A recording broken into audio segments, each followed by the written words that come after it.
Israel wants to replace Unrwa with a CIA front group. You've probably seen in the last few weeks that Israel has been making a huge coordinated push to demonize Unrwa, the UN's aid organization for Palestine, saying that they have evidence that 12 of UNRWA's 30,000 workers are members of Hamas, who helped carry out the October 7th counteroffensive. Mind you, Israel hasn't actually provided any proof of this, just a dossier that only the United States was allowed to see and the rest of us are supposed to just take them at their word. But Hamas is also the governing party of Gaza. There are school teachers in Hamas. There are doctors in Hamas. Saying that we should cut off food to Gaza because some of the aid workers are in Hamas would be like saying that we should cut off food to Tel Aviv because every member in the Israeli government has served in the Israeli military, which is actively committing a genocide right now. Israel is using the confusion they've sowed to tighten their stranglehold on Gaza. Israel blocked a massive shipment of flour from entering Gaza, enough to feed 1 million people for a month because they said it would end up with Hamas. But the mainstream media has been uncritically parroting Israel's accusations anyway, which has left much of the public debating and trying to disprove their made-up narrative while they starve Gaza right in front of us. Israel's obviously attacking Unrwa as part of their larger strategy to engineer famine in Gaza. Israeli politicians and generals have repeatedly stated that their strategy is to make Gaza unlivable. Right now, 1 in 4 households in Gaza is facing, quote, extreme lack of food and starvation, according to the Integrated Food Security Phase classification. Many people have resorted to eating grass and animal feed because food is too expensive to buy. But there is another detail of this story that's being overlooked. The Israeli news site Ynet reported last weekend that the Israeli Foreign Ministry has put together a task force that's working on writing up a proposal to replace UNRWA with USAID. The U.S. Agency for International Development, or USAID, is ostensibly a U.S. aid organization. Their website says, USAID is the world's premier international development agency and a catalytic actor driving development results. USAID's work advances U.S. national security and economic prosperity, demonstrates American generosity, and promotes a path to recipient self-reliance and resilience. Their website has pictures of non-white people smiling and eating food like you'd expect from other Western charities.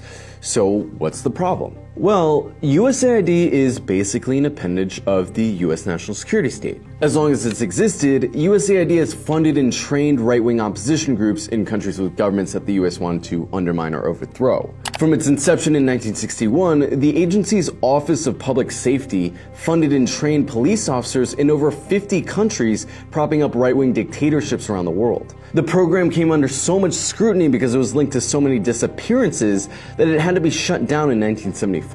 More recently, the agency's leaned into its humanitarian image as a ploy to topple governments, specifically through its Office of Transition Initiatives, transition being the euphemism for overthrowing governments. OTI describes its work as, quote, supporting U.S. foreign policy objectives by helping local partners advance peace and democracy with, quote, programs that serve as catalysts for positive political change. One of its main targets has been Venezuela, where USAID has poured hundreds of millions of dollars into overthrowing its socialist government led by Hugo Chavez.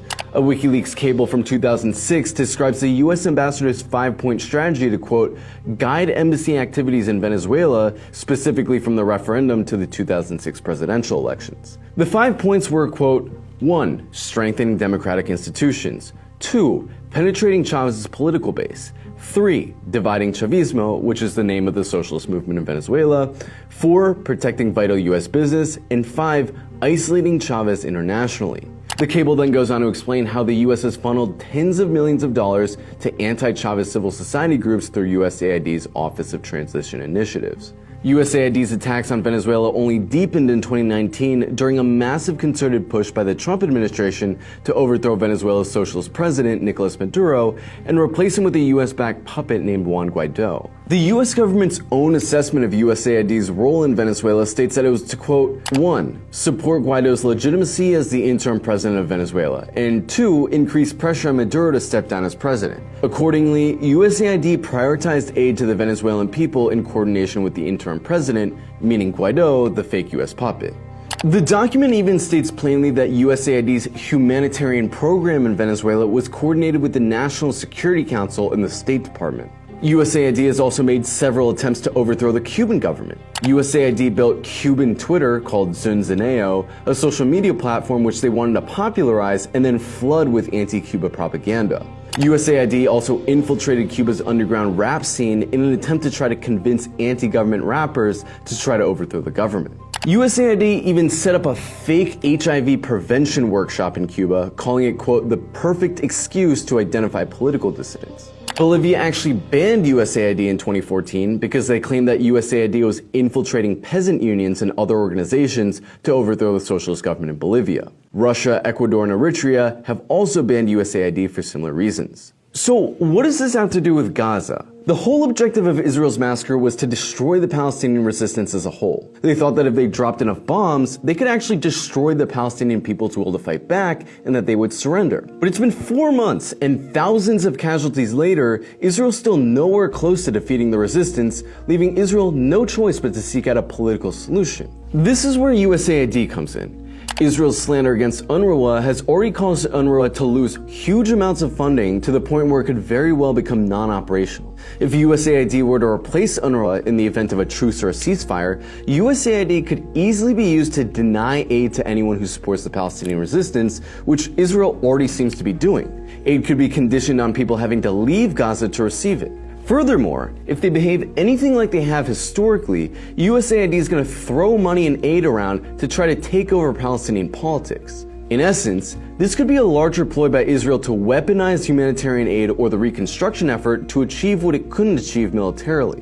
But it's also worth remembering that all of the USAID coup attempts that I mentioned earlier failed, because at the end of the day, no amount of money can buy people's trust. It won't make people forget that the US not only enabled this genocide, but financed it. Nothing can wash away that crime.